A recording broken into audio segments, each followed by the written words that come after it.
ஒரத்தி என்ற ஊரில் ஒரு உயர்ந்த மலை இருந்தது. அந்த மலை முருகர் மலை என்று அழைக்கப்பட்டது. அந்த முருகர் மலையில் பரமசிவன், அவருடைய மனைவி பார்வதி மற்றும் அவர்களது குழந்தை முருகன் ஆகியோர் வாழ்ந்து வந்தனர். ஒரு நாள் அவர்கள் ஒரத்தி மக்களுக்கு நெல் படியளந்து கொடுக்க புறப்பட்டனர். மக்கள் அவர்களை மதித்து ஆசீர்வதித்தனர். மாலை நேரமாகியதால் அவர்கள் முருகர் மலைக்கு திரும்ப முடிவு செய்தனர். வீட்டிற்கு வந்து தங்களது பொருட்களை இறக்கி வைத்து சோர்வாக மூவரும் உறங்கிப் போனார்கள். இரவு 12 மணிக்கு ஒரு பாம்பு அமைதியாக வீட்டுக்குள் நுழைந்தது.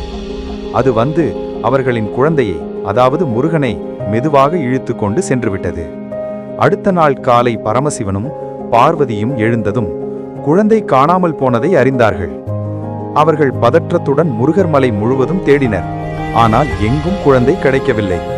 மன வருத்தத்தில் அவர்கள் தங்களது இடத்துக்கு திரும்பி புலம்பி அழுதனர். அப்போது பார்வதி ஒரு பாம்பின் அடையாளத்தை கண்டார். அவர்கள் அந்த அடையாளத்தை பின்தொடர்ந்து சென்றனர்.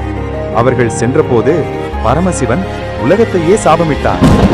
எங்கள் குழந்தையை நாங்கள் கண்டுபிடித்து விட்டால் இந்த உலகம் முழுவதும் அழிந்துவிடும் என சாபத்தை சொல்லிவிட்டு அவர்கள் குழந்தையை தேடிக்கொண்டு மலை அடிவாரத்தை நோக்கி புறப்பட்டனர்.